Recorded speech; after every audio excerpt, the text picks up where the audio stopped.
Hey guys, my name's Abraham and I'm an acolyte and Sunday program teacher at Seton. There were many interesting readings for this week, but I want to reflect on Wednesday's reading from Daniel chapter 3, verses 91, 92, and 95. The reading talks about Shadrach, Meshach, and Abednego refusing to bow down to an idol and being saved by an angel from a fiery hot furnace.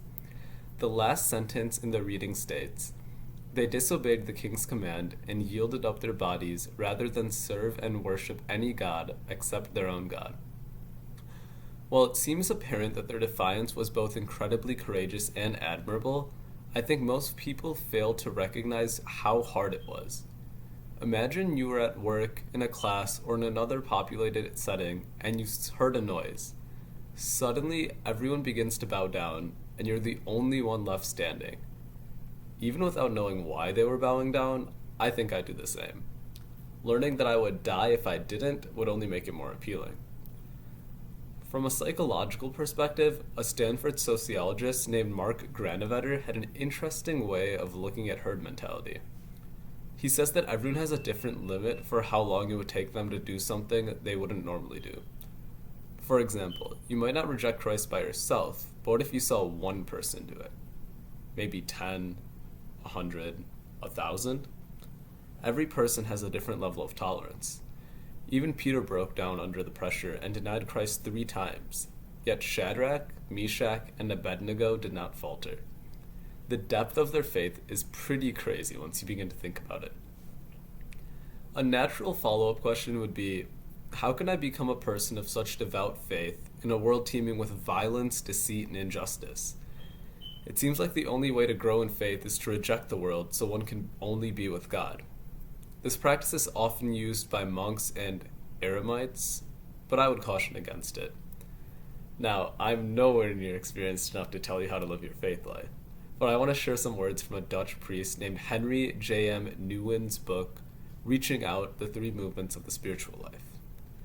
He wrote, "Not too long ago, a priest told me that he canceled his subscription to the New York Times because he felt that the endless stories about war, crime, power games, and political manipulation only disturbed his mind and heart and prevented him from prayer and meditation." When I first read this, I thought it made a lot of sense. Out of sight, out of mind is the expression, right? And if wrong is not on one's mind, then there must be more room for God. Then I read what Nouwen said next.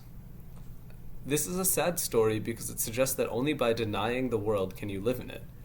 That only by surrounding yourself by an artificial, self-induced quietude can you live a spiritual life. A real spiritual life does exactly the opposite. It makes us so alert and aware of the world around us that all that is and happens becomes part of our contemplation and meditation and invites us to a free and fearless response. His reflection really helped me understand why 3 friends didn't just say that they bowed down to the statue, or why they didn't do it and just believe in God anyway. I personally don't see bowing down to a statue to survive and then going home to pray to be an egregious display of apostasy. But they saw the world through the lens of faith and did not let the world shift their sense of morality. They saw what the right thing to do was with such clarity that bowing down to a statue was unfathomable. It quite literally was just not an option with the way they viewed the world. It would have gone against everything they believed in. I know I'm not quite at their level of faith yet, but I hope I've given you something to think about. They might have had a couple 1,000-year head start, but let's try to catch up to their level of faith this Lenten season.